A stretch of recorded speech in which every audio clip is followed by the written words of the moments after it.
Hello friends Charlie Munger की एक book है जिसका नाम है पुअर चार्लीज एल्मेनेक। तो इस बुक से हम टॉप 4 लेसन समझेंगे इस वीडियो में, और मैं गारंटी के साथ कह सकता हूँ अगर आपने इन लेसन्स को इम्प्लीमेंट कर लिया अपनी इन्वेस्टिंग जर्नी में तो ये आपके लिए बहुत लाइफ चेंजिंग होने वाला है। तो फ्रेंड्स लास्ट तक देखिएगा, वीडियो स्टार्ट करते हैं। और अगर मैं कोई भी कंपनी का नाम लेता हूँ इस वीडियो में तो that will not be a buy or sell recommendation friends, it's only for educational purpose. तो फ्रेंड्स लेसन नंबर 1, सबसे पहले क्या क्या बोलते हैं चार्ली मुंगर की क्लियरिटी ऑफ थॉट्स। मतलब अगर आप अपनी इन्वेस्टमेंट जर्नी में क्लियरिटी नहीं लाओगे, मतलब मैं एग्जांपल के साथ समझाता हूँ। देखो फ्रेंड्स क्या होता है कि हम जब भी इन्वेस्टमेंट जर्नी स्टार्ट करते हैं और हम 10 जगह से नॉलेज बस एक्वायर करते रहते हैं कि इसकी क्या स्ट्रेटेजी है, उसकी क्या स्ट्रेटेजी, इसकी क्या स्ट्रेटेजी है। ये एज ए ट्रेडिंग हम इंट्राडे भी ट्राई करते हैं, हम पोजिशनल ट्रेड भी ट्राई करते हैं, स्विंग ट्रेडिंग भी ट्राई करते हैं। उसके बाद फिर हम वैल्यू इन्वेस्टर भी बनना चाहते हैं, फिर हम मोमेंटम इन्वेस्टर भी प्ले करते हैं। ऐसे नहीं होगा, आपको क्लियरिटी ऑफ थॉट्स लानी पड़ेगी। कैसे? देखो आपको एक अपना पैटर्न सेटअप, एक फ्रेमवर्क बनाना पड़ेगा, ठीक है। भले ही चाहे वो ट्रेडिंग के हिसाब से क्यों ना हो या इन्वेस्टमेंट के हिसाब से क्यों ना हो, लॉन्ग टर्म इन्वेस्टमेंट के हिसाब से। तो आप क्या करोगे, क्लैरिटी कैसे लाओगे? देखो जैसे बहुत सारे पैटर्न होते हैं, मतलब ट्रेडिंग में कि ब्रेकआउट पैटर्न में भी मतलब ढेरों पैटर्न है कि पर डे ब्रेकआउट आप देख रहे हो या पर वीक आप ब्रेकआउट इन वीक्स देख रहे हो या मल्टी ईयर ब्रेकआउट्स देख रहे हो। बहुत सारे ब्रेकआउट पैटर्न्स है। उसके बाद फिर आप ट्रेडिंग प्ले कर रहे हो। मतलब अल्टीमेटली ये है कि आपको अपना चेकलिस्ट बनाना है, इन्वेस्टमेंट चेकलिस्ट, और उसी पैटर्न में आपको चलना है। अब आप देखो, अगर आप सिर्फ इंट्राडे कर रहे हो तो आप बिजनेसेस नहीं पढ़ पाओगे। आप फंडामेंटल कैटलिस्ट क्या प्ले आउट हो रहे हैं, क्यों स्टॉक चार्ट ऊपर नीचे जा रहे हैं, फिर आपका का पूरा जो तरीका है मतलब स्टॉक मार्केट में प्ले करने का वो चेंज हो जाता है। और अगर आप एज अ फंडामेंटल एनालिस्ट आप प्ले आउट करते हो, ठीक है, एज ए इन्वेस्टमेंट, तो उसमें क्या होता है कि आप कैटलिस्ट देखते हो, ठीक है, अर्निंग्स की कैटलिस्ट क्या क्या है, मतलब क्यों अर्निंग्स कैसे प्ले आउट हो रही है, मतलब क्या ऐसा फंडामेंटल ट्रिगर प्ले आउट हो रहा है कि भाई न्यू प्रोडक्ट्स आ रहे हैं या न्यू डाइवर्सिफिकेशन हो रहा है जियोग्राफी में, अलग अलग जो भी है।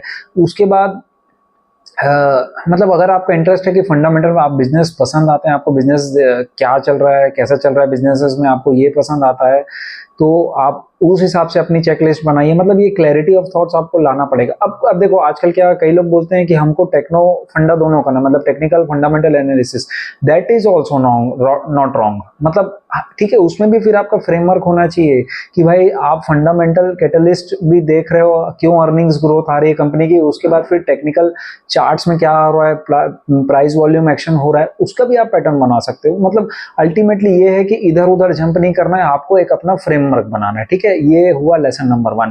अब लेसन नंबर 2, चार्ली मुंगर क्या बोलते हैं कि मतलब एक टेनिस कोर्ट से इन्होंने टेनिस गेम से इन्होंने एग्जांपल दिया कि all I want to know is where I am going to die, तो आई वोंट गो देयर। मतलब अगर मुझे पता है कि मैं वहां जाके मरने वाला हूं तो मैं वहां जाऊंगा ही नहीं। तो देखो अब टेनिस कोर्ट के एग्जांपल से हम समझते हैं कि कोई भी जो टॉप टेनिस प्लेयर है वो सक्सेसफुल कैसे हुआ है। मतलब सक्सेसफुल ज्यादा पॉइंट्स लेके नहीं हुआ है, लेकिन खराब पॉइंट्स कम से कम मारे हैं उसने। मतलब हर बार क्या होता है, मतलब बताता हूँ मैं और डिटेल में। हर बार हम सोचते हैं कि हमको जीतना कैसे, हमको जीतना कैसे, हम सिर्फ यही सोचते रहते हैं, ठीक है। हम ये नहीं सोचते कि हम मतलब जैसे कि हम कम से कम बेट्स लूज कैसे करें। मतलब हम रिस्क रिवॉर्ड वाला सिचुएशन देखते ही नहीं है, हम फोमो में आ जाते हैं कि भाई स्टॉक ऊपर चल रहा है, दूसरों को देख के सोशल प्रूफ भी मिल जाता है, उसके बाद फिर स्टॉक ऊपर जाता रहता है, हम मतलब बिना कुछ भी वैल्यूएशन एक्सरसाइज किए हुए एकदम फोमो में हम बाय कर लेते हैं।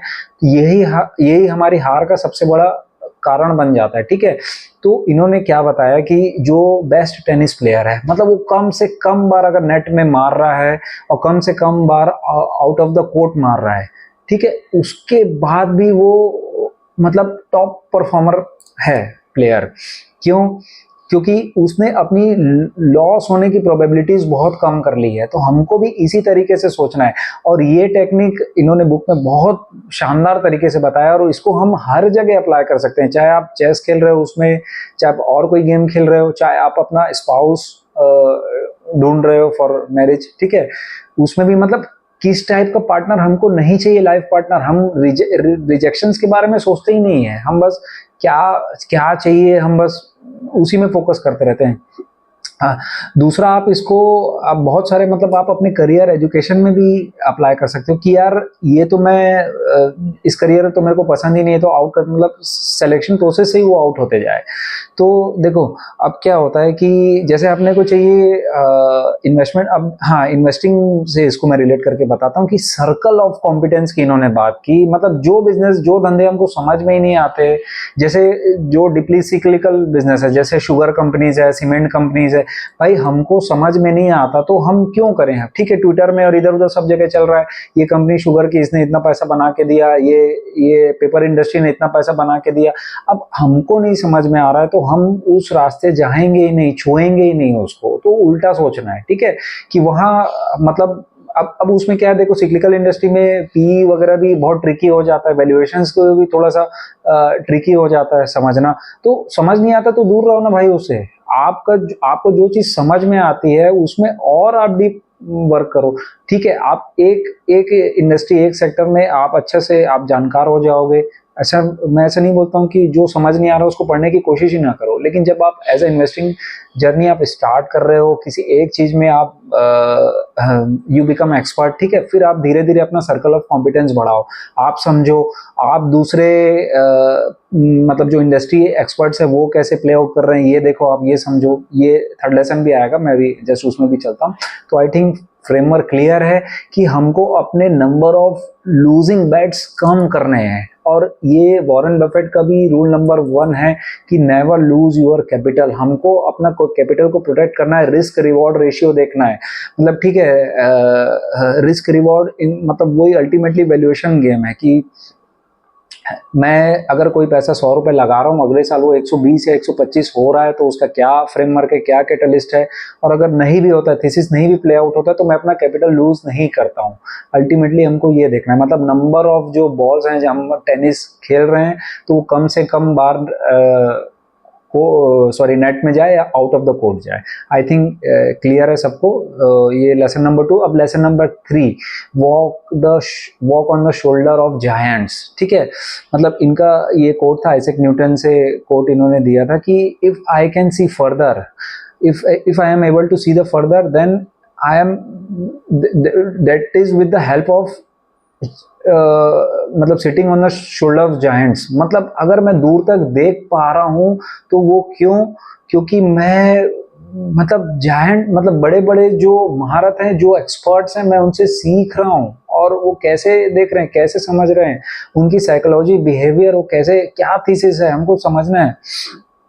तो ये वही बोलते हैं कि मतलब आप हर समय मतलब हमको सिर्फ ये देखना है कि हम मिसरेबल से मतलब अगर हमको बचना है अपनी लाइफ को मिसरेबल बनाने से, तो हम पुराने जो एक्सपर्ट्स हैं, जिस पाथ में वो चल चुके हैं, ठीक है, वो जिस पाथ में चल चुके हैं, तो हम उस पाथ में ना चले। अल्टीमेटली हमारा एम, हमारा उद्देश्य यही है कि हमको अपनी लाइफ को मिसरेबल नहीं बनाना है। तो अब देखो एग्जांपल के साथ, इन्वेस्टिंग के एग्जांपल के साथ मैं बताता हूँ ताकि आप ये रिलेट कर पाओ।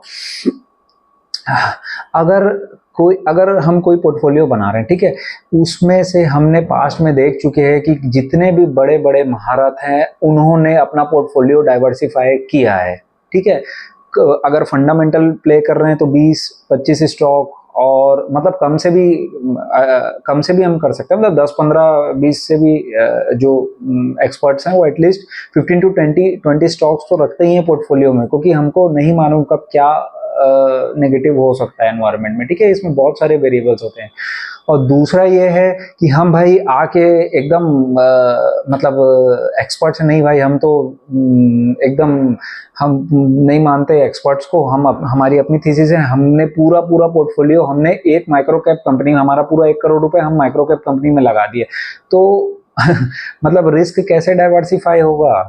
तो यही यही पॉइंट है कि हमको अगर एक्सपर्ट्स उस रास्ते में चल चुके हैं और वो कहाँ कहाँ फेल हुए हैं, क्या क्या गलतियां उन्होंने की, तो हमको उससे सीखना है, अपनी लाइफ को मिजरेबल नहीं बनाना है। तो अल्टीमेटली इनका वही था कि learn from the other people's mistake. भाई आपकी जर्नी बहुत फास्ट हो जाएगी। आप दूसरे लोग मतलब अगर कोई इंडस्ट्री का हमको समझ में नहीं है, अगर कोई ज्ञान नहीं है अगर कोई इंडस्ट्री की, तो हम समझे, हम जाके देखें कि इस इंडस्ट्री में कौन एक्सपर्ट्स हैं, उस सेक्टर पे कौन एक्सपर्ट्स हैं, उनके पास मिस्टेक से सीखें और वो क्या उनकी मतलब सोच को समझें कि वो कैसे देख रहे हैं।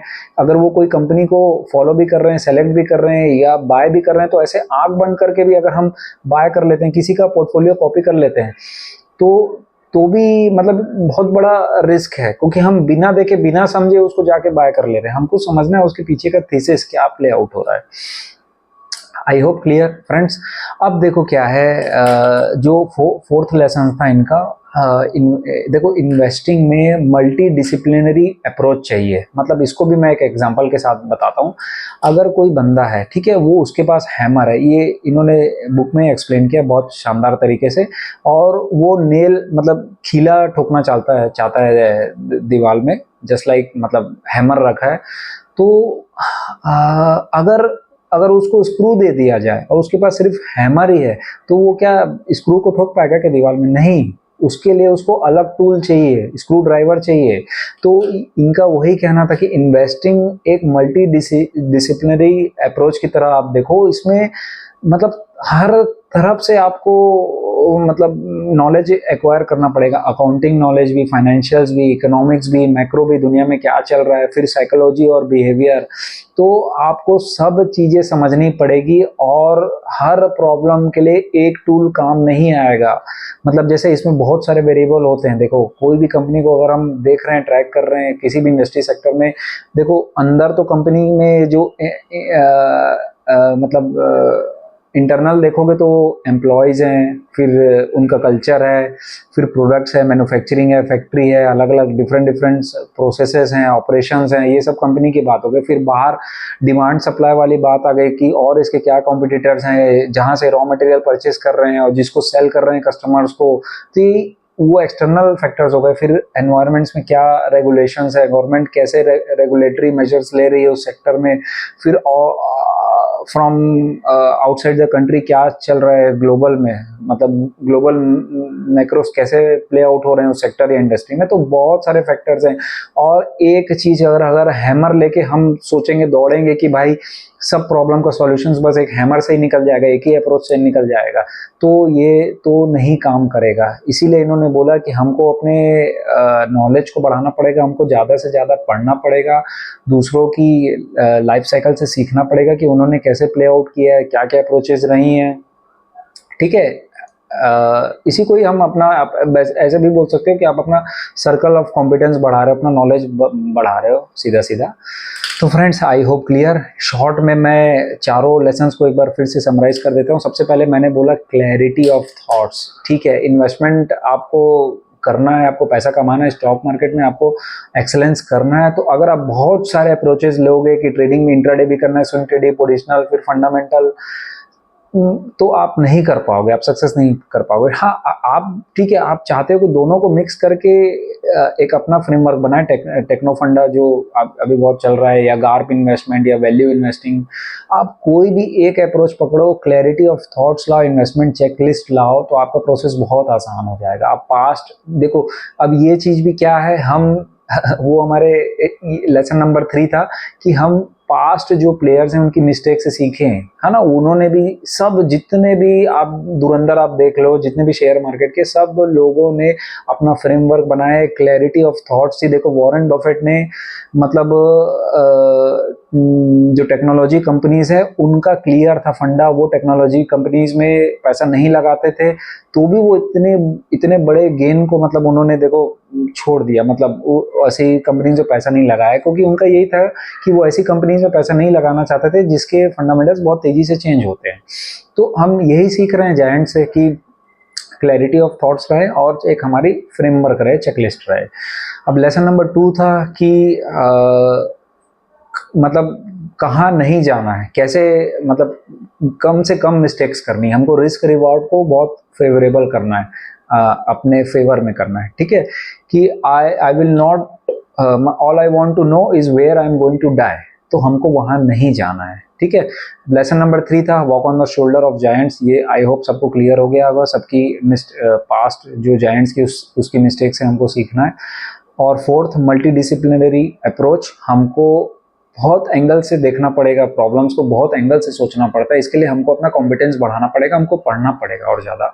और हाँ, कोई शॉर्टकट तरीका नहीं है, ठीक है। अगर आपको सीखना है, आपको बढ़ना है, आपको इन्वेस्टिंग एक्सेलेंस लानी है, तो पढ़ना ही पड़ेगा, you have to read a lot. तो फ्रेंड्स, आई होप क्लियर है। इसी तरह के वैल्यूएबल वीडियोस के साथ भी हम नेक्स्ट टाइम भी आपसे मिलेंगे, तब तक के लिए जय हिंद।